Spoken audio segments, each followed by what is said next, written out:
오늘의 인문학 산책 주팅커와 함께합니다.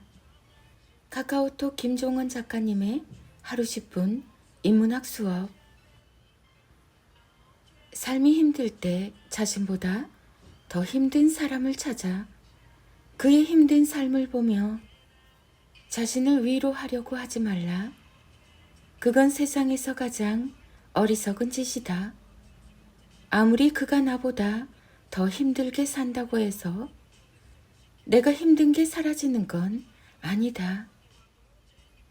김주영의 마음과 생각이 자라는 인문학 산책.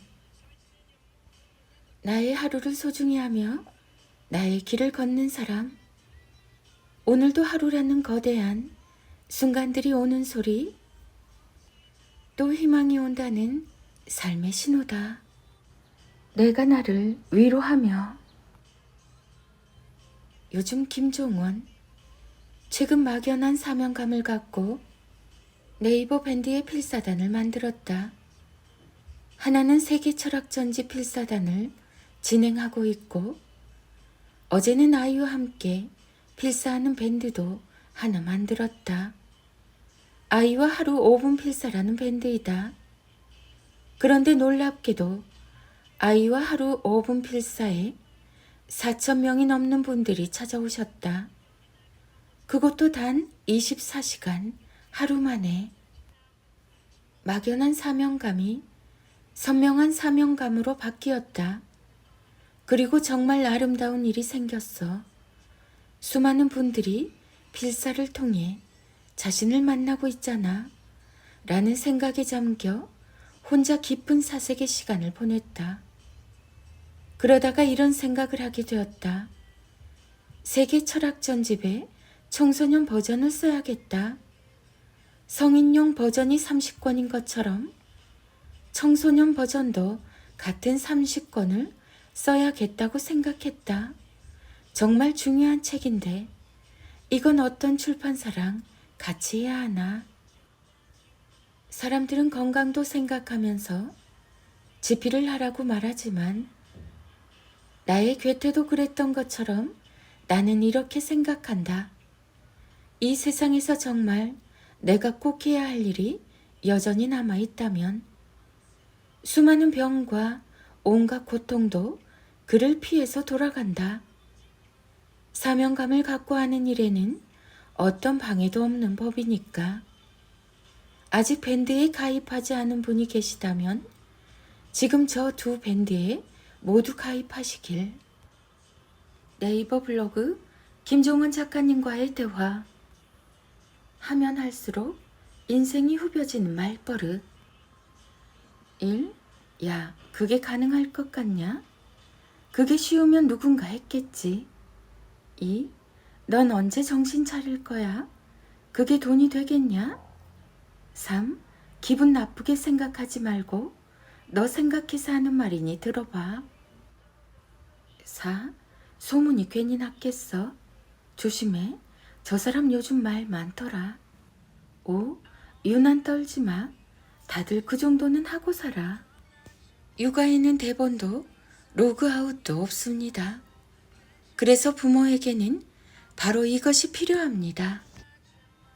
누군가 써준 대본이나 언제든 나갈 수 있는 로그아웃 버튼이 없는 육아의 힘든 세계에서 부모에게 필요한 건 바로 어휘력입니다. 주변을 한번 둘러보시겠어요? 짜증난다라는 말이 모든 감정을 뭉뚱그려서 표현한다. 요즘 그런 얘기 많이 하잖아요. 아, 짜증나. 짜증나. 요즘 아이들 짜증나, 킹받네 같은 표현 참 많이 사용합니다. 짜증나, 킹받네, 대박, 헐.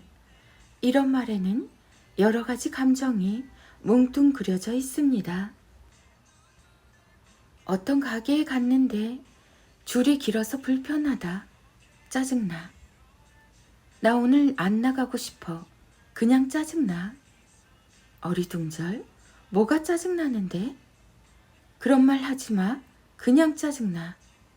짜증나니까 말 시키지 마. 아이들이 표현력이 이렇게 단조로워진 것은 바로 부모의 어휘력이 부족하기 때문입니다. 부모의 어휘력 체크리스트. 나는 평소 아이에게 어떤 말을 쓰고 있을까요? 1. 아이에게 대충 알아들어 라는 말을 자주 한다. 2. 너무, 대박이라고 자주 말한다. 3. 쇼츠나 릴스 등 짧은 영상을 하루 30분 이상 본다. 4. 적절한 표현이 생각나지 않을 때가 많다. 5. 다들 이해한 것 같은데 나만 이해 못할 때가 있다. 6. 의사소통이 어려워서 만나서 이야기해 라는 말을 자주 한다. 7.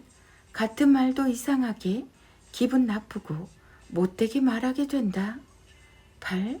메신저로 대화를 하면 자꾸 오해가 생긴다. 9. 내 마음은 이게 아닌데 라는 생각이 자꾸 든다. 10. 기억력이 문제가 아니라 어휘가 부족하다는 사실을 자각할 때가 있다. 11. 하고 싶은 말이 입 밖으로 나오지 않고 머릿속에서만 떠돈다. 12. 아이들도 어휘력 부족의 문제를 겪고 있다. 13. 자꾸 내가 편한 대로 말을 내뱉게 된다. 14. 무슨 말로 훈육해야 할지 몰라 아이에게 명령만 내리게 된다. 15. 난 좋은 마음을 전했다고 생각했는데 상대방의 오해로 다툼이 자주 일어난다. 16. 하루 종일 몇 단어를 돌려 쓰고 있다는 생각이 든다. 17. 다정하고 예쁜 말을 하지 못해서 고민이다. 18. 그래서 대체 하고 싶은 말이 뭔데? 라는 질문을 자주 받는다. 19. 시간이 아무리 많아도 차분히 앉아서 독서에 집중하지 못한다. 20. 키키키와 이모티콘이 없으면 메시지를 보내기 힘들다. 물론 이렇게 생각하는 사람도 있을 것입니다. 요즘 쓰지도 않는 표현, 그게 그렇게 중요해? 아니, 너무나 대박 같은 표현을 자주 쓰는 게 대체 어휘력이랑 무슨 상관이야? 지금 말해야 할 게 얼마나 많은데 꼭 어휘까지 신경 써서 말해야 하나? 그 단어가 그 단어 같고 남들도 다 쓰는 말인데 이게 그렇게 중요한가? 아이들에게 부모는 우주예요. 우리 주변에는 귀하고 가치 있는 것들이 참 많습니다. 어휘력 수준이 낮아서 그게 보이지 않는 것일 뿐이고 그것을 아이에게 보여주지 못하는 것뿐입니다. 다양한 재료가 있어야 다양한 요리가 가능하듯 어휘는 언어의 재료입니다. 어휘력이 풍부하면 그만큼 보는 세상도 달라집니다. 여러 말을 많이 알고 있으면 감정을 섬세하게 표현할 수 있고 섬세한 언어를 썼을 때 정확한 표현과 원활한 의사소통이 가능한데 아이가 자기 생각과 감정을 똑부러지게 표현하고 인생을 좀 더 다채롭고 지혜롭게 살아가길 바란다면 지금부터라도 부모가 정확하고 올바른 어휘 사용을 게을리하면 안 됩니다.